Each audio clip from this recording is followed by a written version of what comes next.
Okay, so the format will be 10 minutes each. I'll let you know probably at about 9 minutes that you're coming towards the end of your time. At the end of that, then we'll open to the audience for questions. If I can ask you to put the questions in the chat. So at the bottom of your screen, there is a chat button. If you click on that, it should bring up a panel to the right-hand side. And at the bottom of that panel, you'll see an option to type message here. So if you can type your questions or any comments that you have in there. If it's a question, if you can just prefix the question, and if you'd rather that I ask it rather than you, if you can just put question Dubby so that I know to ask the question on your behalf. But barring that, that's the format. So if we get a move on now, so let's have a look at the speakers. I think Phil was here first, so I think I'll give him the option if you'd like to go first. Would you, Phil? Yes, quite happy, quite happy. Okay. All right, great. So you've got 10 minutes then, Phil. Away you go. Thank you. I'm getting a beeping in my Yeah. ear. I'm getting that as well. Does anyone... I think everyone has to mute their speakers before Phil starts. Yeah, can everybody mute, please?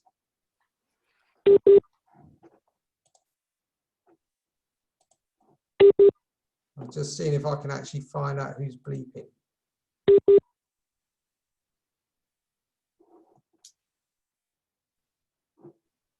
Right, that seems to have gone quiet now. Oh. Is it? I can't, let's go to the other screen. I think that's gone silent now, hopefully. Is anybody else hearing it now? I think it's gone. Okay, can you hear me, Phil? I can, Dubby. Okay, sorry, Phil. Off you go then. Thank you. Thank you, and good morning. Good morning to everybody for joining the meeting, and thank you for having me, Dubby. First of all, can you hear me all well and clear? Yeah, great. That's great. So, the question is it time to reverse privatization? In other words, is it time to nationalize again? Nationalization, I think, or privatization.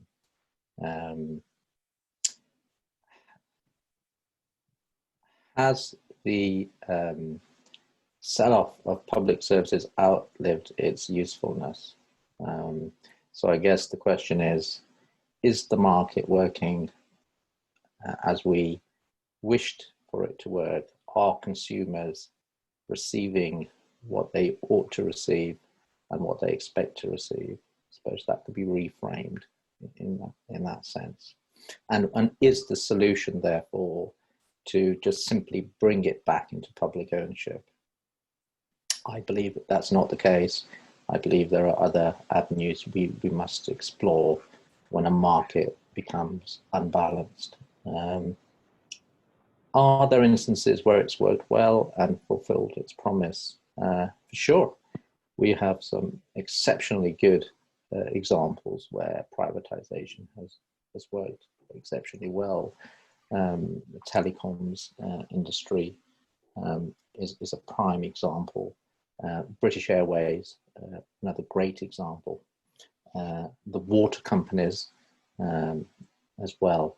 So there are many examples where it's worked well, and there are areas where it perhaps hasn't worked so well as well. So, for example, in the areas of transport, and we can go, especially network rail,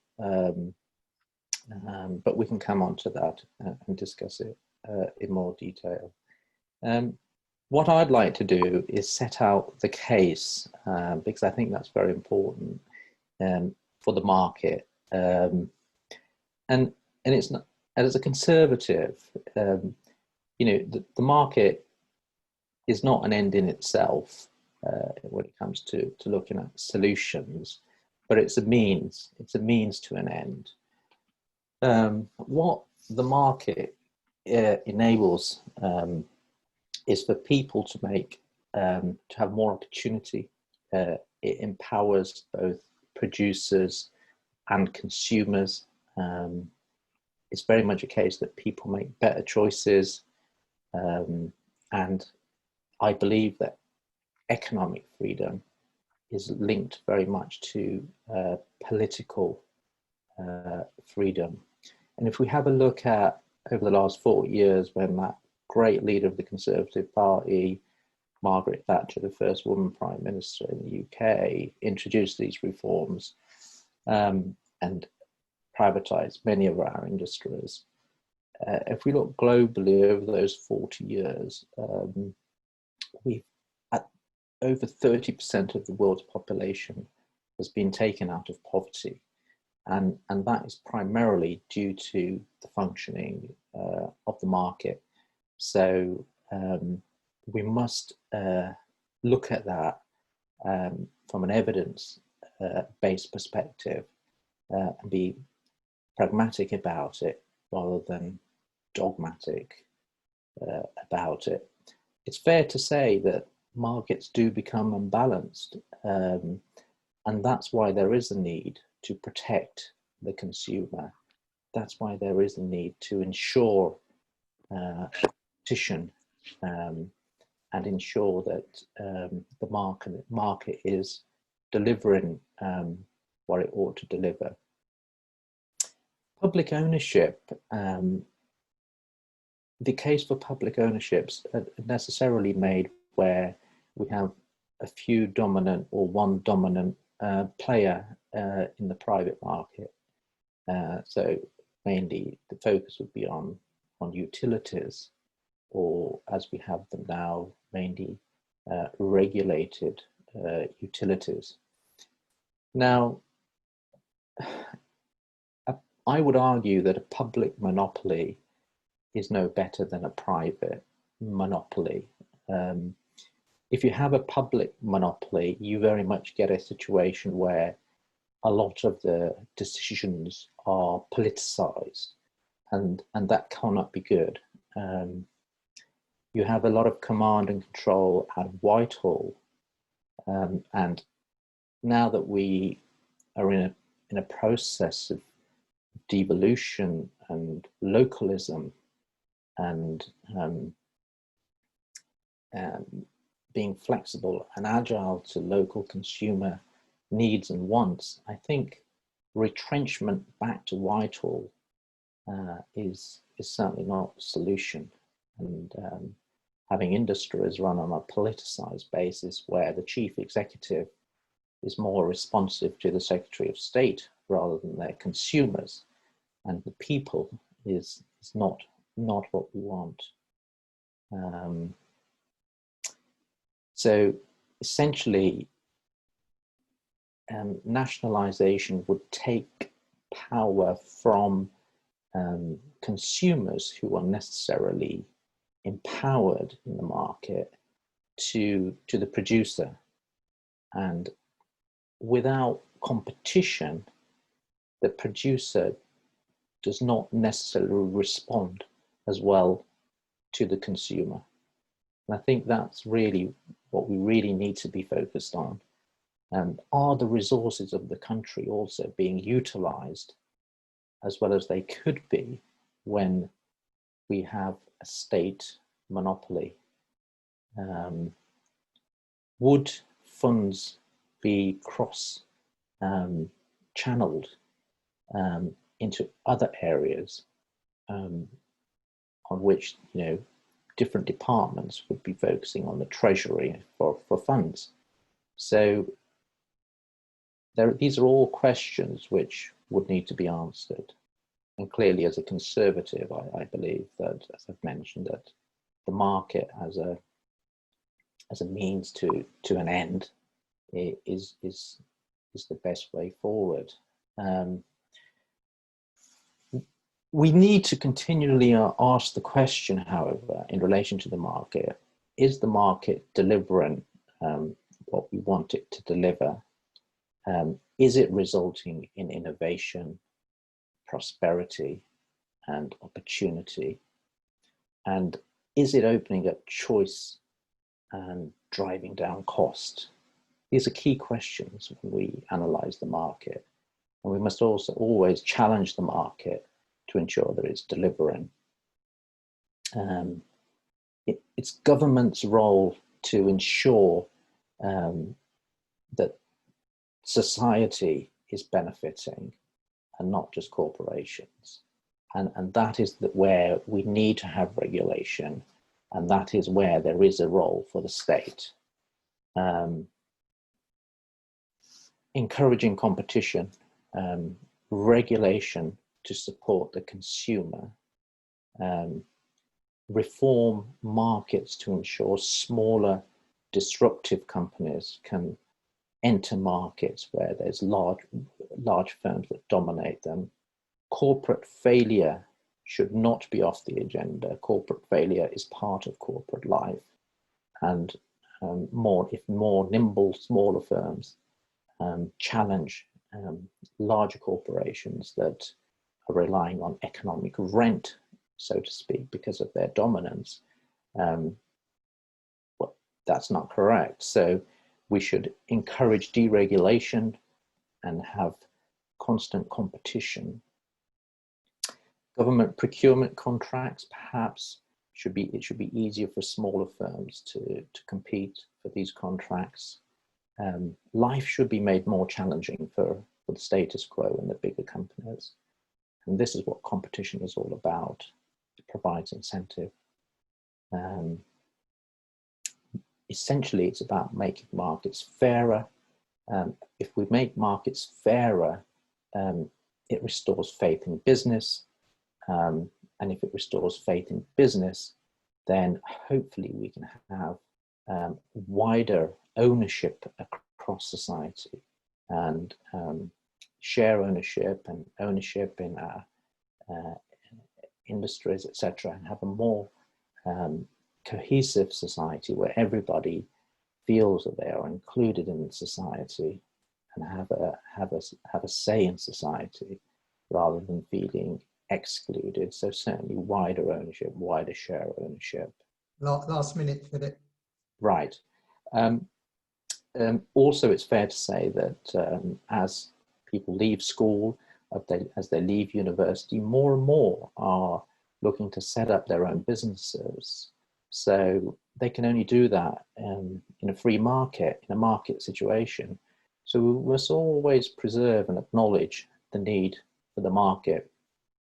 And finally, I would like to say that profit itself is good, and it's competition that keeps that profit honest. Thank you. Thanks, Phil. Thank you for that. If it's all right with you, Jerry, I think Will was next to log on. So if you're happy, Will, I see you've unmute. So 10 minutes. Thank you, Debbie. Firstly, can everyone hear me okay?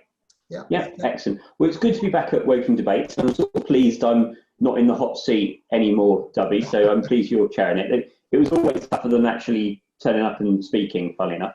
I don't think this is a black and white issue where the state is good and the private sector is bad, or vice versa. This is actually quite a complex issue. Sadly, lots of shades of grey rather than just black and white. We want the public sector and the private sector to work together, and so everyone gets the best out of them because they each have positive, really good advantages in both. If we didn't have companies generating wealth, the government couldn't tax us to pay for NHS or pensions. So private companies are absolutely key.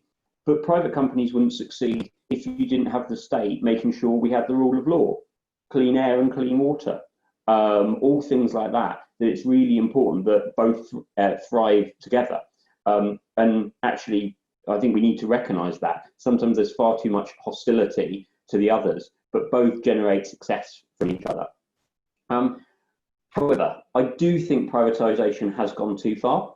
I don't want to see a wholesale renationalisation that I know some have argued. Actually, my telephone, my internet, lots of other things should always be provided by private companies. Competition in those sorts of sectors are very sensible. But privatisation has gone too far. And actually, that's something that even locally has been announced this week the Woking Borough Council is going to start to rein back some of the privatisation it did.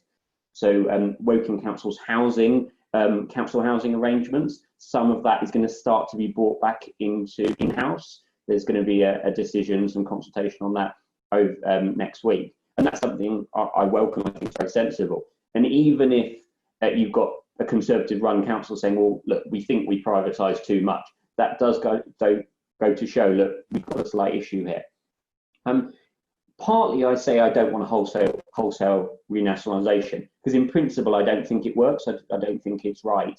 But also I think we need to recognise that transformation on that scale will be hugely disruptive. Whether you do that in a time of normal times or the time we're in now, we don't want to spend 5-10 years transforming every services to be running from the private sector to the state sector. That's lost years, lost money, when we should be focusing on, let's be honest, much more important things right now. Obviously, I'm the one councillor on the panel. I think it's quite useful to give some very local perspectives. One of the reasons why I've got some concerns about privatisation, and some of it's about not the principle but the detail, in my experience, privatisation that the councils have done to services has actually reduced accountability. So often you can see residents raise concerns about service and the council palms them off to a private company, whether that be the bin collection company at Woking Borough Council level or at County Council level, the highways maintenance contractor. It's a way of referring, it's nothing to do with me, we've outsourced it. And actually, that's not right. You're still paying the bills, you're still ultimately responsible. And I think if privatisation has got to work, you've got to have the people that have initiated it are still accountable and those that are carrying out the detail. And we haven't got that right locally, or I don't think nationally. A key part of this for me is I don't think we should be too focused on structures. I actually don't care too much about structures. I care about the outcomes for me, my family, my friends, my neighbours, the residents I represent on the council. And we've got to focus on those outcomes. Sometimes those outcomes will be best delivered by the private sector, some by the state sector. And rather than arguing about the process, we should focus on the outcomes. And actually, when you've got a huge raft of public services that I'm not going to list, but you know there's a huge list of public services out there, it's very diverse. And that means no one model can suit them all. That means that we do want different systems across the country. Now, sometimes that means trialing something to see if it works. I hate the expression postcode lottery.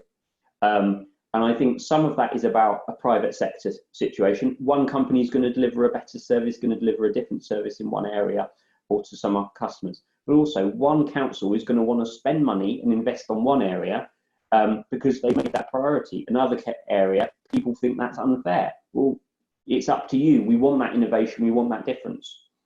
So I think that's really useful and important. And that's something that this balance of private sector and state sector can bring. One of the areas I do want the state to step back from and the private sector, particularly companies, individuals, but actually universities to step up, is in the innovation research, the medical side of things. We would never have got penicillin. We would never have had the medical advances we had if you had one mass state bureaucracy trying to do some research. Universities are great at trying to outdo each other, sharing some information, but still being innovative. That's why sometimes you do need to bring in others that just isn't the standard NHS, the standard central government point of view. So there's some really good innovation out there that tends to happen not by the state sector, or at least when the state sector is trying to outbid itself. So I think that's really useful and really important. One of my notes of caution on privatisation isn't the principle of it. Privatisation has often been used when there's been a lack of investment in a service. After many years, there's been a lack of investment. The government doesn't want to stump up the cash. And I'm afraid all of us actually don't want to stump up the cash either. Social care is quite a good example. We know we need to spend more money on the social care system. We've got a lot more old people than when we set up the system. We need to spend more on it. But we don't want to actually be taxed more. So we postpone the discussion. Privatisation is often brought in those situations to avoid any difficult discussion of we need to spend more money. And actually a good example of that is actually on the Ministry of Defence when they privatised their housing systems. Now, I'm not sure if any of you are former veterans, but the defence establishment needs to have good housing. That's a key part of the contract and making sure staff morale is good. But 20 years ago, in 1997, they privatised the housing system. It's been a mess. And that is a mixture of a private company trying to spend as little as it wants and get as much profit as it can. But it's after years of underinvestment by the government because we didn't want to pay for the housing. And it's that toxic cocktail that's been a real problem. And we need to face up to that. You can't just outsource your problem and still not spend the money. And I'm trying to sort of bring this to a conclusion. I don't think there is one right answer. And actually, if we're going to try to improve accountability, we actually care about accountability for my utility company provider, but also the company that runs the pothole repairs. We actually need a wholesale change where freedom of information requests, there's a lot more open and transparent viewpoint brought in, not just to companies that work in the public sector, but genuine private companies. We want to empower consumers, whether that be someone that is stuck with Southwestern Railways or someone that chooses to go with a company. We actually want them to be more accountable, to get users more involved. And I think actually if we empower residents, if we empower customers, that will benefit private sector across the whole. So I don't think there's a clear example. I'd welcome people's thoughts on all this. So I'm going to hand over to Jerry so actually we can spend some more time on questions. Thank you, Will. That's great.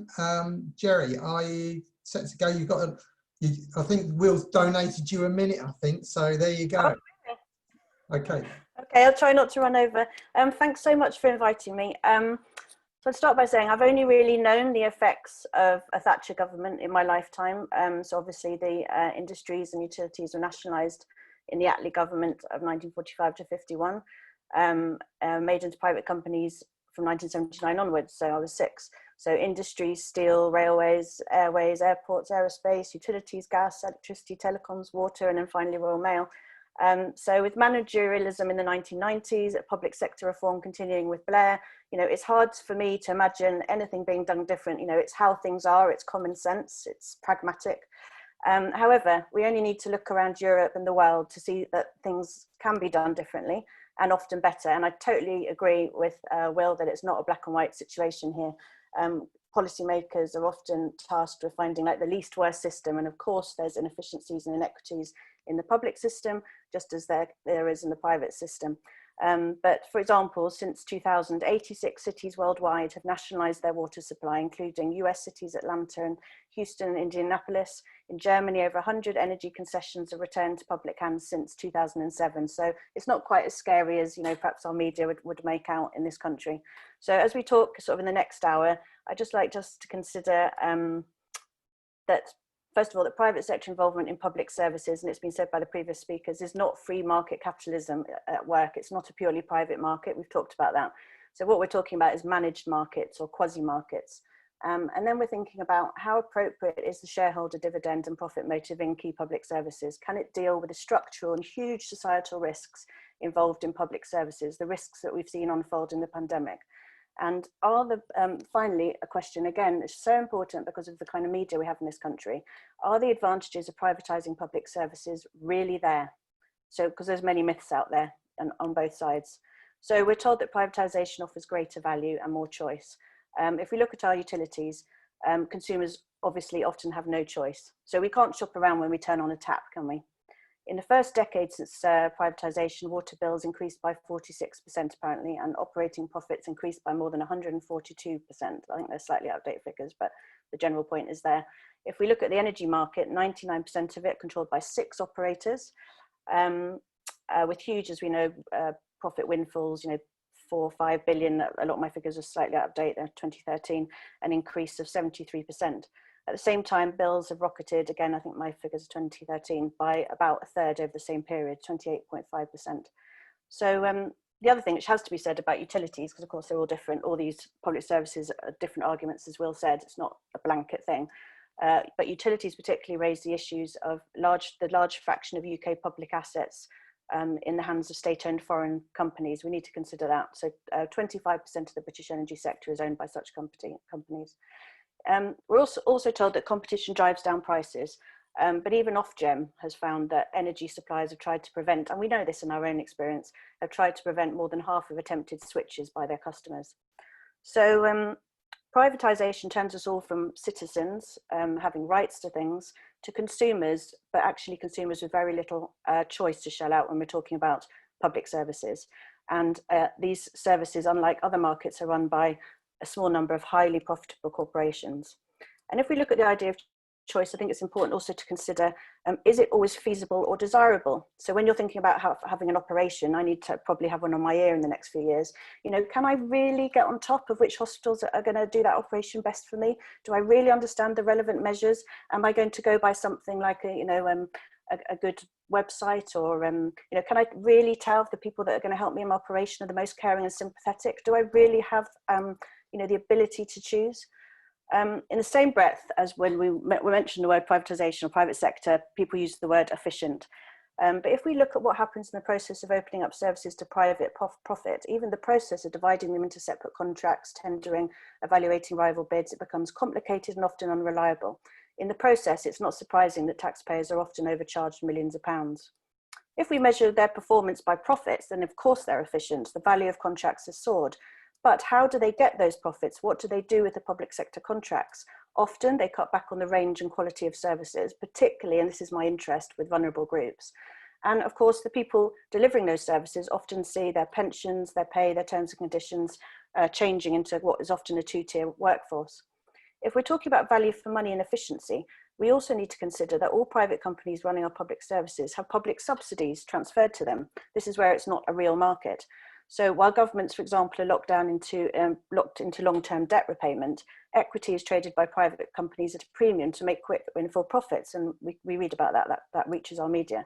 So it's important to remember that companies are subsidised either way we look at it. And I think Will mentioned this. Of course, the workers that work in private companies have had their education, their health, their housing. Some of the most senior people in those companies have had the structural structural supports in place to be able to buy their houses, to go to school, to go to university. If we look at rail, that's the big one with the subsidies, it's nearly trebled in the early 2000s, and at 7.3 billion, the subsidy in 2018 and 19 is much higher than before privatisation. And an area, I have so much to say as I'm talking very fast, I'm sorry. An area of privatising public services that has been of particular interest to me in my work is cream skimming. Private companies are motivated to selectively provide services where results can be obtained with little investment. So a doctor isn't going to pick a really difficult patient. A provider for a long-term unemployed young person isn't going to spend time and choose to spend time and their services on a very vulnerable young man, for example, or young woman with a lot of multiple problems that would take a lot more support. They're going to pick the person that they can quickly get into work. And that has been proven, particularly with providers like Action for Employment, for example. Care work is another one. It doesn't lend itself to productivity improvements, which are the basis for higher wages. So unlike other sectors, the care sector is so labour intensive that costs in care facilities don't fall when more output is increased and more people are cared for. So if you look at the output per hour, standard measure of productivity, if that's increased by forcing carers to look after more patients in a given period, the quality of the care goes down. So in various sectors, the market mechanism is just not working. I was going to talk about conflicts of interest and risk and talk about Carillion, but I don't know how many more minutes have I got? Got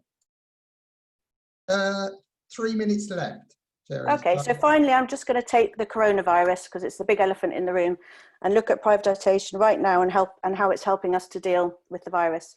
The local public health infrastructures, the local public health teams that we've had have been decimated in austerity, and I'm sure Will knows a lot about that.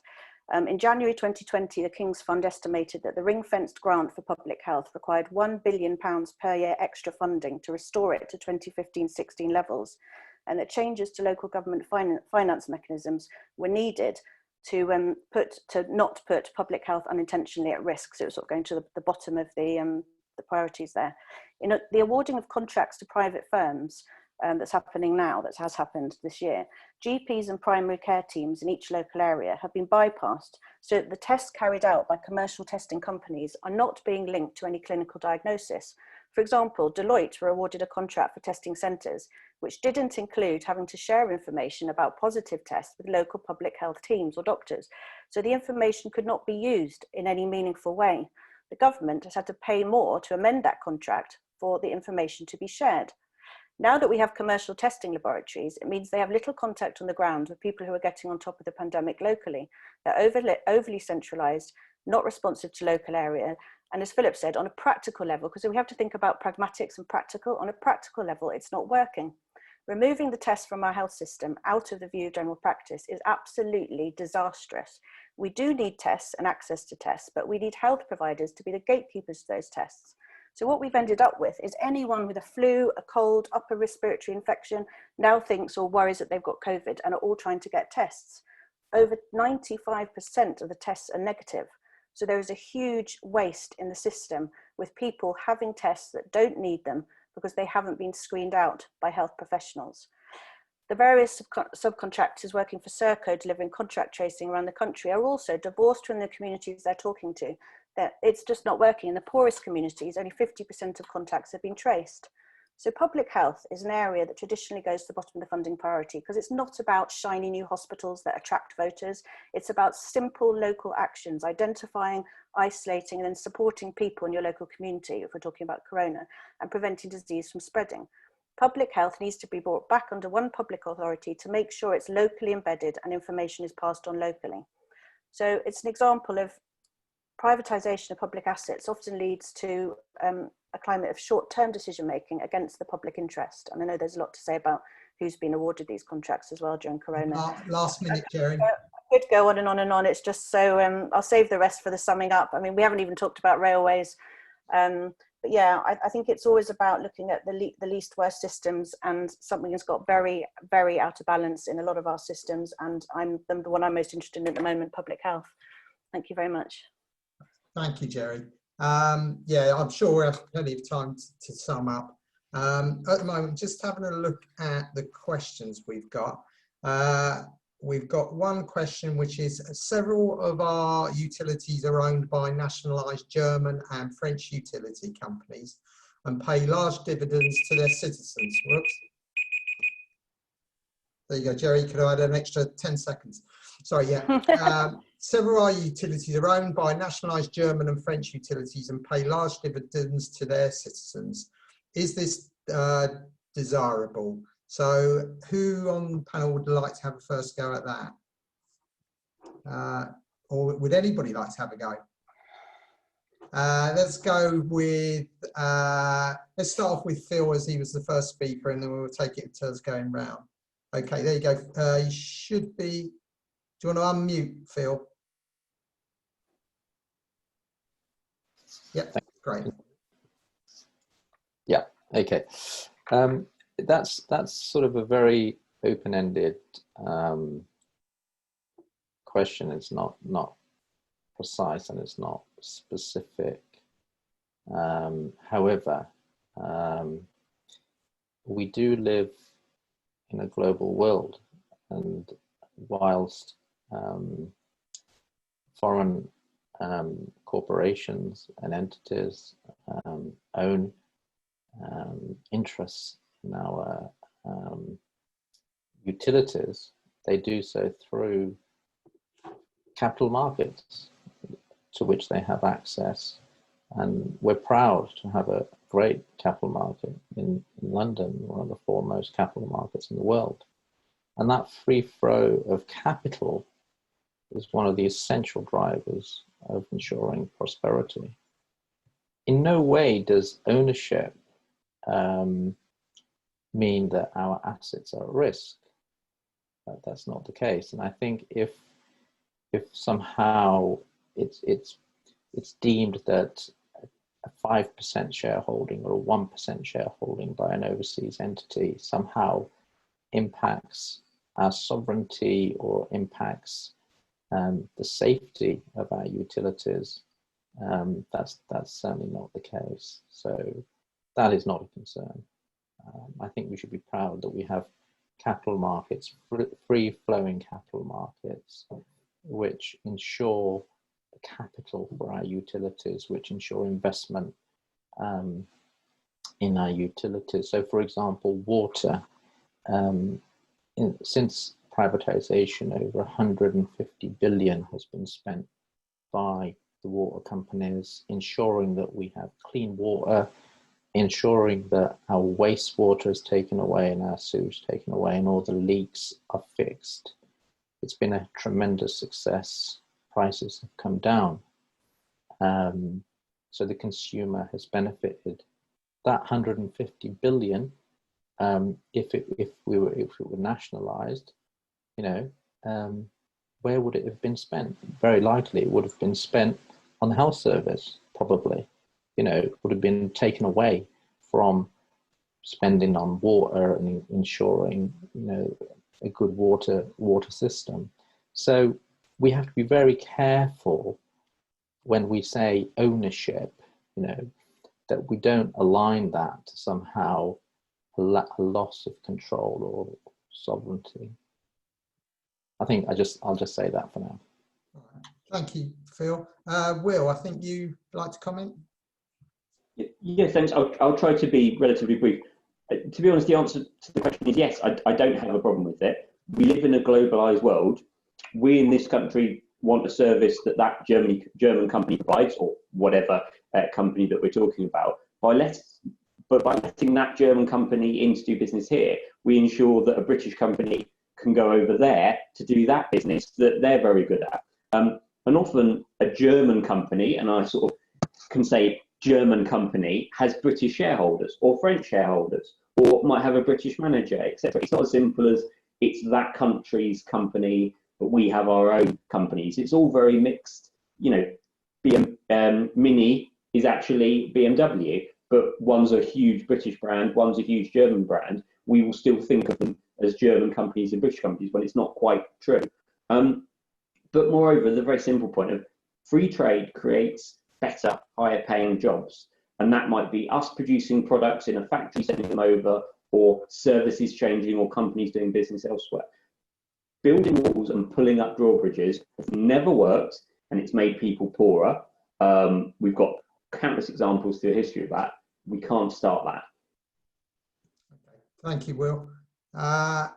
Jerry, would you like to comment on that? Do you want to unmute? There you go. Yeah, I mean, I think it's not a black and white thing. I think obviously we live in a global world, and capitalism is what we know and is as natural to us as as breathing the air we breathe. It's the model of shareholder capitalism needs a complete overhaul. And actually, a lot of the people that work at the top of these organisations that drive the markets tend to agree. It's the executive pay with there's growing evidence that attempts to align executive pay with shareholder value are largely responsible for the ballooning salaries at the top. The prioritisation of shareholder interests has contributed to a dramatic decline in UK wages relative to profits, which helps to explain the failure of ordinary people's living standards to rise in line with economic growth. We know there's problems with shareholder capitalism and environmental destruction. And actually the shareholder capitalism is holding back productive investment. So even the chief executive of BlackRock, which was, I don't know if it still is, the world's largest asset manager, is one of them, admitted that pressure to keep the share price high meant that corporate leaders are underinvesting in innovation, skilled workforces, or essential capital expenditure. So, the whole system needs a reform, and most people on the inside, when they're not feeling. I've just done a big research project on this, so I've actually interviewed a lot of people, within this system that are saying it just totally needs reform. So, yeah. That's probably what I'd say to that. Thanks, Jerry. We've got a comment from Aisha about excellent points by Philip. Councils outsourcing works to be more efficient and hence saves money for the local taxpayer. Question from Anne-Marie. Anne-Marie, would you like to ask the question, Sean? Do you want to unmute? Thank you. Yes. Hello there. Hi there. Hi there. Sorry. I'm multitasking here, so I'm hiding away. Right, here you go. I'll appear. Yeah, sorry, it was just making the point. Obviously, Aisha had made the point about money being saved, and of course it can be. I think, you know, I would agree with Will and others that there are always two sides when it comes to privatisation, no definite right or wrong. But I suppose my question was, New Vision Homes, as Will mentioned, is now being looked at being brought back inside. So that's the Working Council's council housing being brought back into the council rather than being run by a separate private company. So the question was, I mean, really, why is that happening? Because obviously the feeling is from the council that it can't all have gone well enough if the council now wants to bring it back in-house.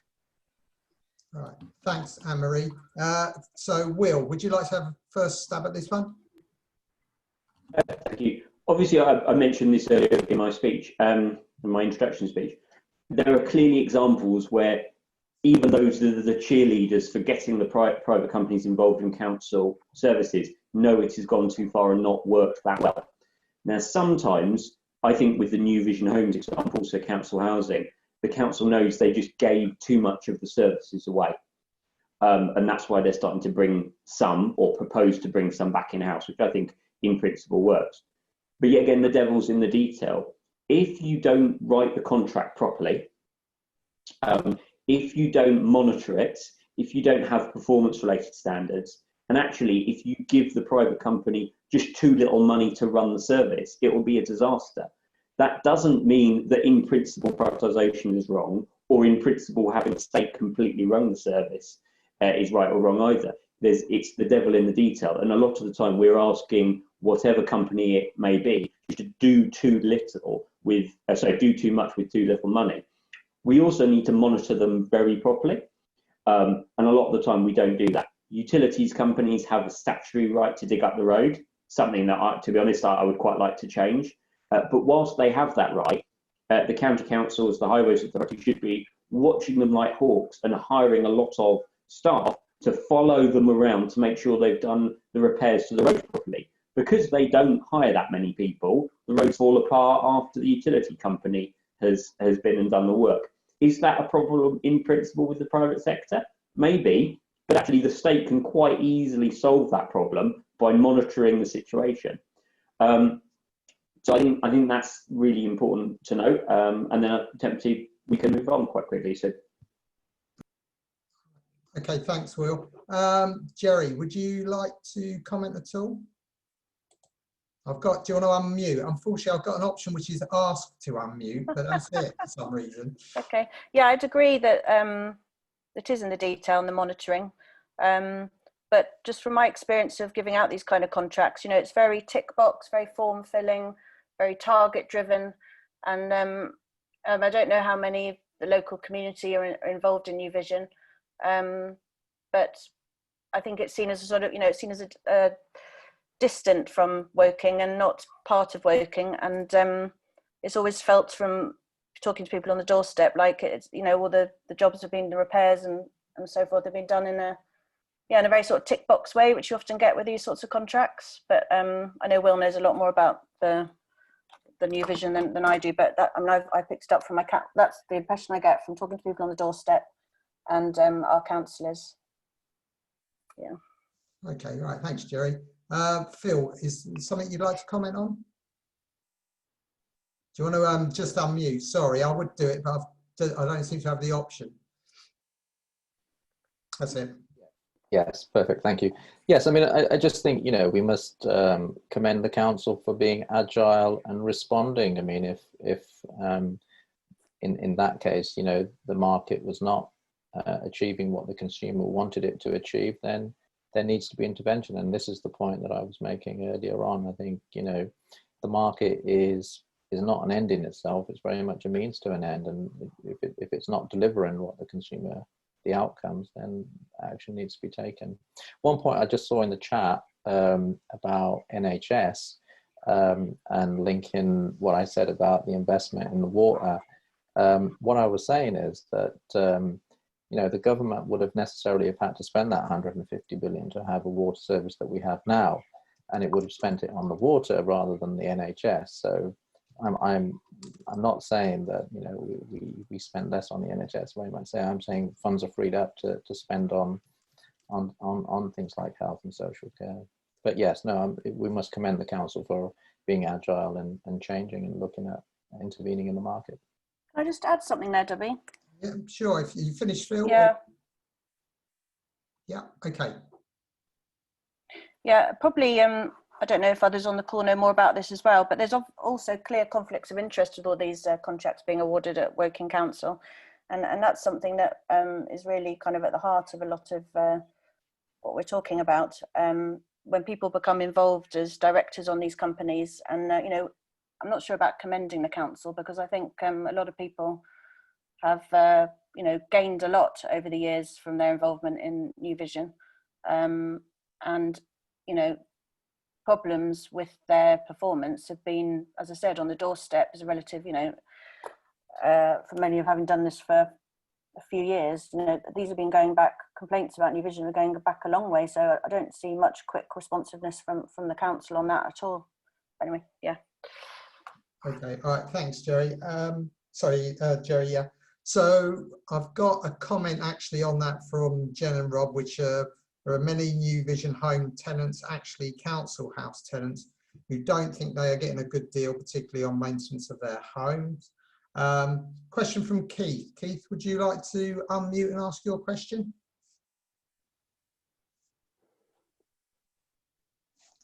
Yes, hello. It's about Caradon, who were a massive producer, massive supplier of contracts in many services, including the prisons, and they went bust, as we know. What are your views about that? Is that because too much profit was taken out by the shareholders, the owners, or were there other reasons for that as well? Okay, so I think we're around to Jerry going first, if you'd like to have a go at that, Jerry. I just think Carillion's just a really good example of how you can't outsource risk to when it comes to public services. So in that sense, the question of whether services are better value for taxpayers is a fallacy. It's always the public who pick up the bill, and whatever the ins and outs of how it happened, the collapse of Carillion affected the people whose hospitals didn't get built in the areas, the subcontractors who weren't paid, the pensions that weren't paid out. The risk just multiplies out, and Carillion and the people that took the huge bonuses at the top of Carillion are not affected at all. So I just think it's a very, very good example of how we can talk about the market in an abstract working, but actually in public services it can't deal with the risk. That's what I would say about Carillion. Okay, all right, thank you, Jerry. Phil, would you like to comment? You just need to unmute. Yes, I think the case of Carillion, I think we shouldn't necessarily bring it back into whether it's the market failure or better in the public sector, etc. I think it's much more nuanced debate. If we have a look at the parliamentary oversight on this, it's very much the directors were at fault for going after the cash. The external auditors were at fault for not picking up the financial irregularity and the potential insolvency of the company. So a number of factors in play here. Clearly, as I mentioned before, we need to look at government procurement. I think it's important to open that up to make it more accessible to smaller players. So the way it worked clearly was not right. And we need to look at it, need to reform it. Thank you, Phil. Will, would you like to comment on that? Thank you. So Carillion, I think, was the recent largest bankruptcy and insolvency that we've had in this country. They weren't just a British company. I know they worked in Ireland, Canada as well. They used to, some years ago, be one of the county council in Surrey's highway contractors. They were a company that had a lot of things in a lot of pies. Now, they completely went bankrupt. They had private sector contracts and then state sector contracts. They completely went, and it was a failure of the market of the company. I think they were originally headed by a Philip Green, not the one that we know, but a different one. So I think that, without me getting into slanderous issues, that name is not great in sort of reputation. I do have concerns the way we give out contracts, but I think the principle of it, yet again, is fine. That company, if it didn't do anything state related, would have still failed. It was not well run internally, and you didn't have the financial services regulating it properly. So we need tougher regulation. And remember when we had the financial crisis in 2008, we didn't have proper regulation. We wanted to make things easier for businesses. And obviously that's a big discussion we've got at the moment with Brexit and a few other issues. We still want regulation. We still want to have high standards. And when we don't have high standards, there's a massive problem as a result. So I think this brings back to me, this to me isn't a privatisation issue. This is about we need more accountability, openness and transparency in all dealings, whether that's state, private or a mixture. Absolutely. Okay, thanks, Will. Okay, so we've got a comment from Hassan. Efficiency not necessarily means service, and profit comes at a cost to quality service. Irene's made a comment as well. The water companies have paid out large profits while pouring untreated sewage into our rivers. Surveys in the last couple of years have shown that the majority of people are definitely willing to pay more tax to support the NHS. And then we've a question. Alison, would you like to ask your question? If you'd like to unmute. Yes, I'm just thinking about our national security here. With coronavirus, we weren't able to scale up quickly to make masks ourselves. We had to depend on foreign countries who needed the masks themselves. So this is a similar question here, again to do with our ability to secure the country, really. We started the nuclear industry, and now we've lost that ability to build power stations, and we're now dependent on other countries to build our power stations. How has privatisation helped this industry in this country? That's my question. Okay, right, thank you, Alison. If you can mute for me again. Philip, I think it's your turn to go first, Phil. Thank you, Debbie. Could you just repeat that question, and just to make it clear, how has privatisation helped which particular industry? It wasn't clear to me. I've got down Alison's question on the chat is, how has privatisation helped our nuclear industry? We opened the first nuclear power station. Now we are dependent on foreign companies from countries which may or may not be our friends in the future. I'm assuming Alison's referring to China there. Yes, no, it's a fair question, and certainly. Or France. Oh, sorry, and France. Well, whoever, it doesn't really matter who it is, because we don't know the future hold. Yeah, I mean, certainly you raise a very valid point there, and you raised the point about the fact that we couldn't manufacture the masks, etc., to support support halting transmission within the community of the virus. Now, we need to be more ready. It's one of those things which has certainly meant that we've had to stand back and reassess, what we actually perform in this country, and readiness for a future similar pandemic. In relation to the nuclear power station, and we could talk about China clearly in relation to that, but we could also talk about 5G. Clearly, allowing foreign actors who we have a question about in relation to how they conduct their society and their activities is always being monitored, and so that's always constantly under review, to the point that it doesn't actually become a national security threat because of all the controls and checks and balances that we have in place. Could I just sort of slightly change my question then? It seems to me that we've lost our own ability to do this. It's not so much that, well, there is the problem with foreign powers not being our friends in the future. That's one aspect, but we've lost the ability to do this ourselves. And why has that happened? I suppose that's my question. Right. And I would say it's globalization. It's going to Will's point about free trade.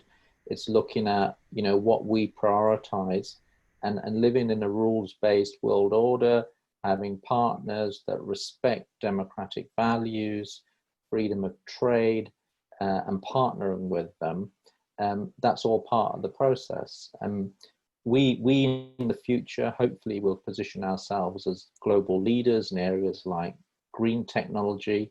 We'll focus on artificial intelligence, we'll focus on digital, we'll focus on personalized medicine, we'll focus on areas of R&D that will make us global leaders. And that necessarily means that on the value chain, there will be areas that we'll have to give up, and other countries will have to perform them and manufacture other parts of those value chains that we don't necessarily have the bandwidth to do. After all, we can't do everything. I think that's the point. And there are different countries who are at different stages of development who necessarily will perform those activities in the global world. It's the world we live in. All right, thank you, Phil. Will, would you like to comment on that one? Thank you. Firstly, I should preface this with saying I'm quite nervous about nuclear power.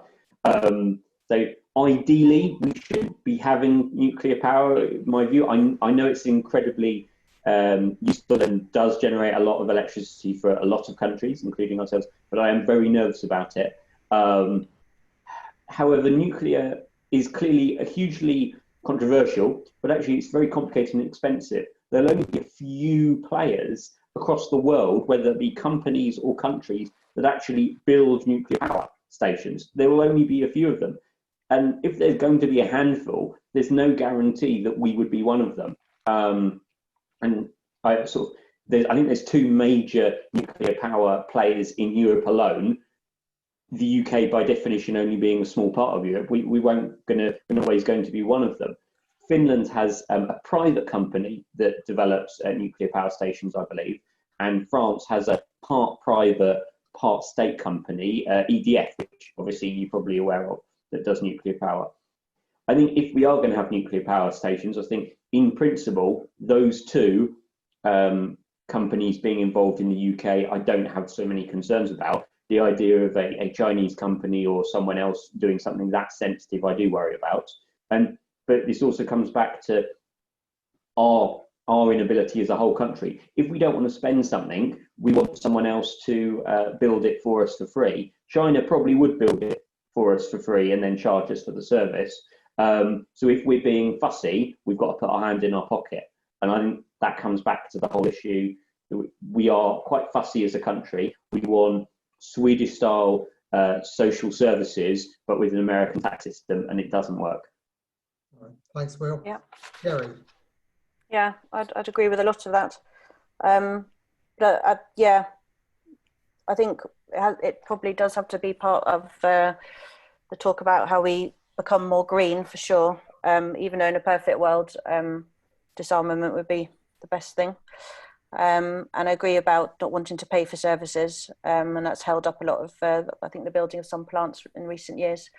What I'd like to talk more about is how the lack of masks is a good example of how basically the pandemic's just exposed how eroded our safety net has become in Britain. And it basically means that we're not resilient as a country, and we're not, we won't be prepared for the next viruses that come if we don't if we don't fund our services, and particularly the ones that aren't as sexy. Like I said, you know, public health has always been a low priority, in the same way that prevent public education about healthy living, for example, and reducing inequalities in children, in our issues with obesity, with mental health. These are all because of the low funding of preventative services that help people avoid, you know, the crisis of obesity and mental health that we face. And the erosion of public health is just another example of that. It's been put to the side, starved of funding, and then when a crisis appears, we're not resilient. So it's a good point to make. Thanks, Jerry. So there's a comment from Rajen, which is about it's a battle between profit versus service. Service is related to how profitable is the private venture. And that taxpayers not really, I think, got reflected from profits, but benefits from profit, I think is probably the point Rajan's making. Thank you for that. Aisha, you would like to respond to a previous comment, if you'd like to unmute. Hi, thank you very much. I wanted to just comment on New Vision Homes, because I realise there's been some discussion on that. I guess I should declare that I am Deputy Leader of the Council. But in terms of the New Vision Homes, that contract has been going for 8 years. It was right for the Council to have a look at that contract and see whether it was working in exactly the way that the Council was envisaging. There was no problem with the New Vision's home contract at all. I mean, most of the tenant surveys that came back with a high level of satisfaction. I think from the Council's perspective, what it is going for is a hybrid model. So it will be the positives aspects of the contract incorporated into some in-house service delivery. So it's just taking the best bits of New Vision Homes and what it was delivering. There wasn't actually any issues with the contract in itself. So I thought it's best if I just clear that up. All right, thank you, Aisha. Rob, you got a question there? Would you like to put that to the panel?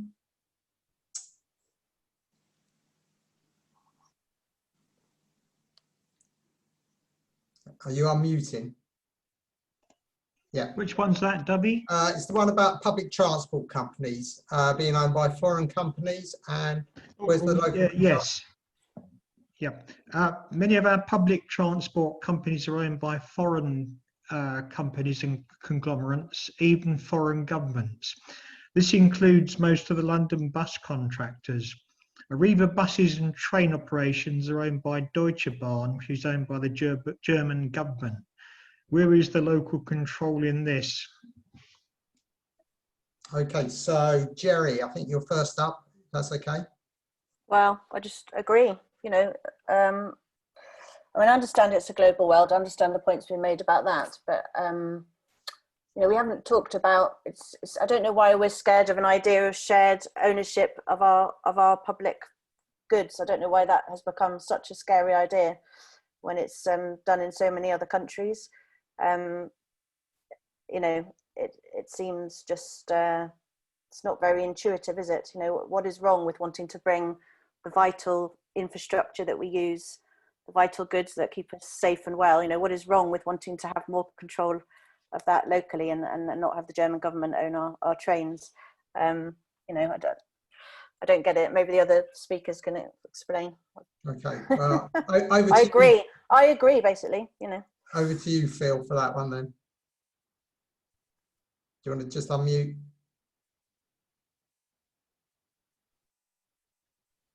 Yes, thank you.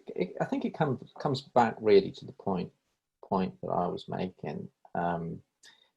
We must understand the corporate models, whereas shareholders provide capital and ownership.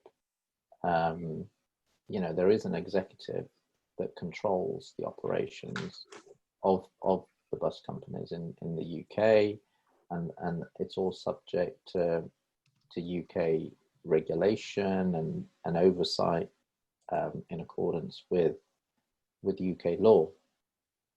Now, equally, the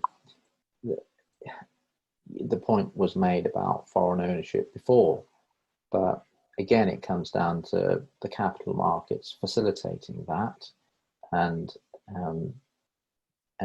you know, where do we actually want to focus our energies? Where does the free market direct resources? And it really is a question of choice and understanding what's in the public interest and defining what is public good, what is a public service. We're all agreed, for example, that the health service is in the public interest and should be provided by the government. We're all agreed that basic education is in the public interest and should be provided by the government. We're all agreed that defence and security is in the public interest and should be provided by the government. But I think there's a lot of grey in a lot of other areas, and I don't think it's necessary. It's where you sit on that scale, and so again, it's really a question of opinion. All right, thank you, Phil. Will, over to you. Thank you, and thanks, Rob, for the question. I agree we need more accountability and control, but I don't think this has got anything to do with the ownership of the company. So South Western Railway, so Waterloo out is this company that you're talking about. Great Western Railway, London Paddington out, but it actually covers the line through Reading, Guildford to Redhill, a big line for a lot of Surrey people, including a lot of us when we go to Gatwick. They're run by First Group, which is a British company based up in Aberdeen. We don't have any more control of them because they're British. Actually, changing the name, the company ownership isn't the problem. It's that, is the franchise, is the train company managed properly? Have we invested in it properly? So it's not about the principle of ownership. It's about, have we set high standards that are achievable? Are we monitoring them properly? And at the moment, we're not. Obviously, we've had the Transport Secretary, infamous failing Grayling, responsible for this for ages, but it's a long-term problem that we haven't got this right. That doesn't mean private companies shouldn't be involved with the train sector at all. Sort of the golden age of British Railways was between the wars, when you had 4 big companies running everything. And actually, obviously, not many of us were alive then, if maybe one of the 2 of us were tiny children. And that was meant to be the golden age for our railways, and we had private companies doing it then. And so I think the problems we've got in the railways are a mixture of, our network is incredibly old, built via the Victorian times, and we've not done a huge amount of maintenance since. Whereas the French, for example, after the Second World War, had to tear up their railway if it wasn't already torn up and start again. Doing that level of investment involves the state sector, and we were reluctant to spend that money. And then we don't hold the train companies themselves to high standards. I don't think I think First Group or South Western Railway, it doesn't make a difference. It's the standards we set. That doesn't mean as a regular commuter, when we're out of lockdown, I don't hate them with a vengeance, because they make my life painful on a regular basis. All right, thanks, Will. Got a comment from Dee. I think it's a comment. It's a rhetorical question, I think. The water companies are being innovative. They have built a massive water ring all around London, costing billions. They have also built a small power plant using waste fat removed from sewers. Would the government water companies have done this due to cost? Peter, you've got a question, which is, where are the examples of successful privatisation? I guess that's, yeah, I mean, it probably, well, to be fair, let's go through around the system. So Phil, good one to come to first for that. I mean, if we can start trying to keep these brief, please, because we have got a few extra questions coming up. Yes, I think in terms of successes, I think we would very much look at British Telecom back in the day, when it used to take weeks or months to have a line fixed, and now it's instantaneous and more or less, and you can switch quickly. So British Telecom, I think, is a big success. I'd argue that water is also a big success. We have introduced a certain amount of deregulation in there, so smaller companies can come into that space. British Airways, global leader, now flies the flag. I think British Airways, tremendous success. I would argue that the gas utility companies as well, that's been a success. Royal Mail, again, in the digital world, would the government have been able to respond as the time and the innovation dictated in the digital world? I doubt it, and I think that Royal Mail, one of the later privatizations, again, was needed and has been a huge success. Rail, I think we've had some comments in relation to rail. I think, again, it's a very much more nuanced situation. If we look at the history of rail, since privatization, passenger numbers have gone up exponentially almost, and they're at an all-time high. Subsidies have gone up, prices have gone up in real terms, but that is a model that we need to perhaps look at in more detail. Of course, rail is not entirely privatized. The network rail is still in government hands, and the franchise model itself is not working because of the long contracts, and the value they attempt to take the value at the point of negotiation of the franchise, which doesn't necessarily lead to innovation and reinvestment. So that's certainly an area that we could look at further. Thank you. Okay. All right, thanks. Will, any comments on successful privatisations? I did look up a couple before this, and I think sort of Phil's points were quite useful. British Gas, I think, is quite a good example, but actually the water situation is quite useful, and this is why it's that I dug up. Since 1989, with following that privatisation, it's actually the risk of low water pressure has plummeted. So actually, back in the day, low water pressure was a real issue. Since then, it's gone down by 99%. We now actually have running water, which without that risk, which is quite a basic thing that we don't appreciate, but it's really useful. BT, I think that's another example. Phil mentioned the idea that we can have it quicker. It's quite stark when you look at the stats. So often it took 6 months to get a line. Now on average it's 15 days, which is appalling. Final point, and this highlights my issue, it's not private or state that's the problem, it's the accountability and the monitoring. Water company in Flint, Michigan, that basically poisoned people. I'm not sure if some of you are aware of that. Several years ago, it was a water department run by the state of Michigan. They just weren't regulated properly. They did something awful. They killed people. It was awful. It doesn't mean in principle that private is good or state is bad. We need proper regulation. Okay, thank you. Jerry. I think just to balance it, I'm going to talk about the railways. And just think again, I know it's been mentioned by Will, but what have we got for our money? The most expensive train fares in Europe, unreliable, overcrowded, and out-of-date rolling stock, as Will said, operating on aging infrastructure. And 90% of all new investment in infrastructure is from public funds or government borrowing. So as we know, on 24th of March, pretty much the whole rail network was nationalised. So if the markets are so optimal at allocating resources, why would you do that? Well, so we don't really believe they are. It's a fallacy. So we're going to get the state to nationalise a valuable piece of national infrastructure. So why has it happened? Because, in the good times, obviously we privatise the gains, privatise the profits, and the shareholders make the money. But you don't you basically you could put it as socialise the losses, and that's what's happened. So how is that free market capitalism? A vital part of our national infrastructure should be in public ownership. It shouldn't be subject to the maximisation of shareholder value.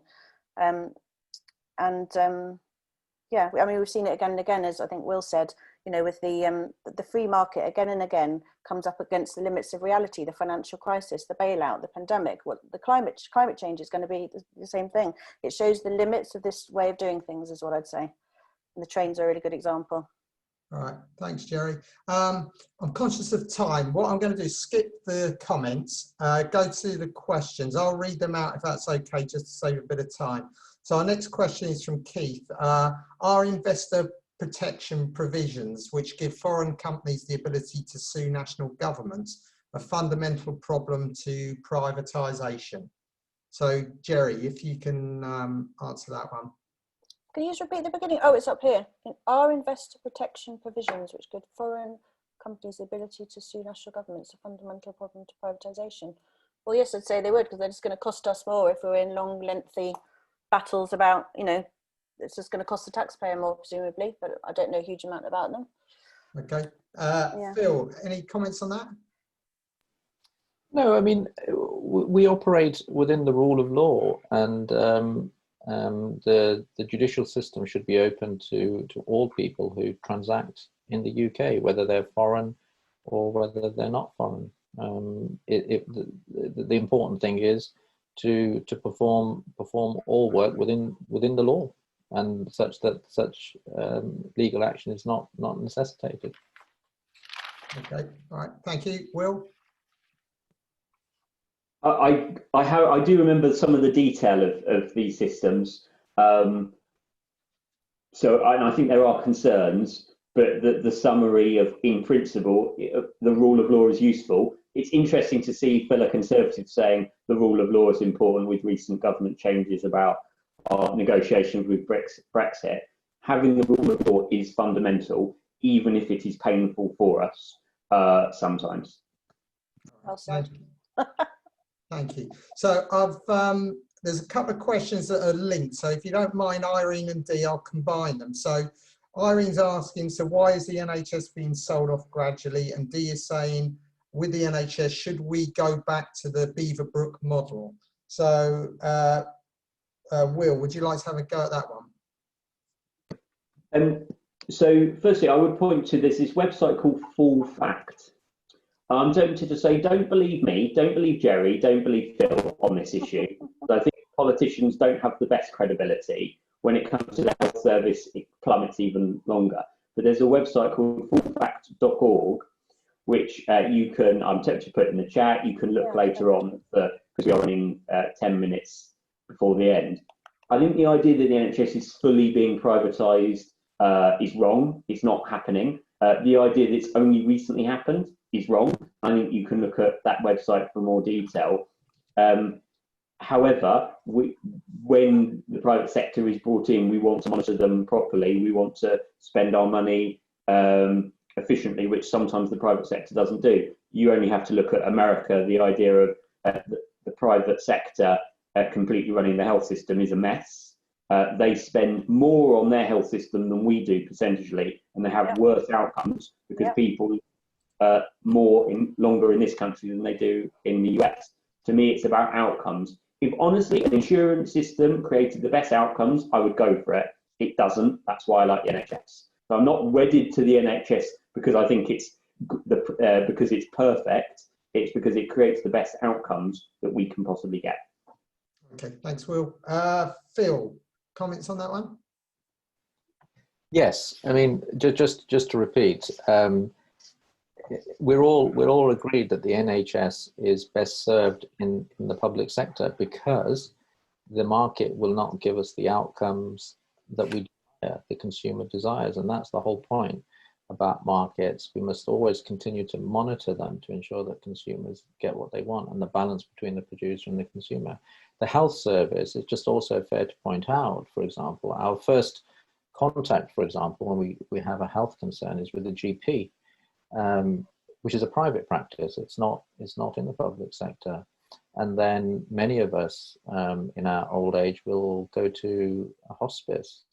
And again, a hospice is not in the public sector, it's charity. So again, as a Conservative, I'd just like to reaffirm that it's very much in the public sector, and that's where it should stay. but it's again, it's a little bit more nuanced. It's not a public-private. It's not something that we would countenance going into the private sector. Okay, all right, thank you, Phil. Jerry. Yeah, I agree with much has been with much has been said, but I think I would add that processes are important, because when I talked about the care sector, for example, you know, some processes of caring for people just don't respond to market levers, and as a result, it's often the most vulnerable people that get the worst end of the deal. So I would say the market needs to be taken out a lot of our health and care services. And looking around Europe, you know, we can see good examples there. So and the pandemic is showing just how, as I said in my talk, how the private sector is just not equipped to deal with a lot of our most basic needs, collective needs. All right, lovely, thank you. I'm conscious of time. We've got about 6 minutes left. Apologies to those that questions haven't been asked, but I'd like to give each of the speakers a couple of minutes just to reflect and sum up from their perspective. So if we can start with Phil, would you like to just give us your thoughts on the discussion today? Yes, I think it's been, first of all, thank everybody for participating. I think it's been very useful discussion. I think also there's a lot of agreement across the political spectrum, and that's good to see. And I think, you know, what we've understood, that it is a nuanced debate, and I think I'd just like to quote Keith Joseph, who talked about the market and the importance of the market. We've talked about, you know, how it must be regulated, but if I quote him, and I think it's worthy of quoting, and I'd like to finish by quoting him. He states, by encouraging the energies and initiative of the creative and sturdier members of society, our resources for helping the aged, the sick, and the disabled are substantially enlarged. That is why the aim should be to promote personal independence and development of responsibility by encouraging the growth of the maximum number of autonomous economic units, be they companies, large or small, partnerships, or cooperatives. I think that's very, very important. And so securing dignity, resources, and independence is key. And the market will remain the tool that we use to do that, even if that tool needs a little fine tuning from time to time. Thank you. Thank you, Phil. Thank you for that. Jerry, would you like to reflect and sum up? Yeah, I think we've seen that, and we're seeing in the pandemic that too many times privatisation has led to a short-termism and appropriation of common resources for private gain. And as a result, we're quite sort of seriously out of step with the rest of the world on a lot of the provision of our services, and we're getting shortchanged. The pandemic, like I said, has really highlighted the erosion of our public safety net. And I think the time's come now, we haven't really talked about it on the call, to basically get in step with progressive democracies elsewhere in the world and adopt new and diverse forms of public ownership, and that public assets must ultimately be used for the common good. And we need to be aware of, you know, the downsides of privatisation, and, you know, we've listed quite a few.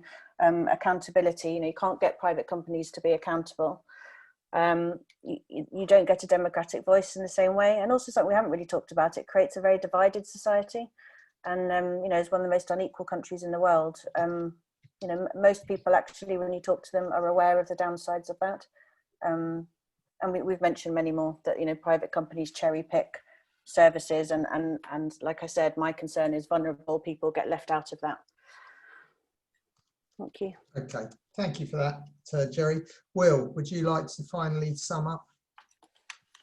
Thank you. Sorry we didn't all have a big argument to entertain you all, which obviously would have been fun and entertaining, but there is a lot of agreement on this issue. I think we need proper accountability, openness and transparency across all sectors, which is really, really important, and we just don't have that at the moment. We've got examples where private sector companies in Europe are held to higher standards to account. We need to bring that over here. And I hope that despite Brexit, we can still take the best from Europe, because on many issues, including this one, they're a lot better than us. What I would highlight, and it's sort of picking particularly on Jerry's last point, which is, well, the public sector, so the private sector is very short-term because they only care about short-term profits. Yeah, that's really true, and I get that. But politicians are awful at being short-term. We don't invest in infrastructure like integrated transport because it will take years to deliver it, and politicians will be out of office by then. And that's a huge issue.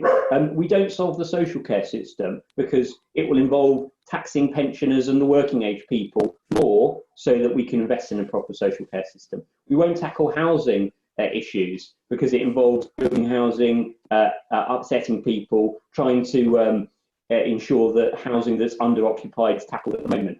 Politicians are awful at short term as well, and so are the private sector. And that's because we're all humans, because we all make mistakes. And that means we need to have a safety net and a good system in place to limit those problems, so limit those mistakes and limit the damage that they do. Hence the need for strong regulation, whether it's me as a businessman or me as a politician. All right, great, thank you. Well, that pretty much brings us to the end. I'd just like to thank all of the panel. As always, it's food for thought, and it's always interesting to see there's always some sort of commonality as well, which is always nice to see. We've got apologies to those that we didn't get around to the questions to ask, but you can see them in the chat. Our next debate is on the 7th of November, which I believe, is that right, Keith? Which is, should we all become vegan? So probably have some more rows there, Will, if you'd like to come along for a fight. But apart from that, that's the end of the debate today. If anybody does want to stay for 5-10 minutes and continue, you're welcome to do so. But apart from that, have a dry afternoon, hopefully. Thank you so much. Thank you. Thank you. Thank you very much. Take care. Bye. Thank you. Jerry.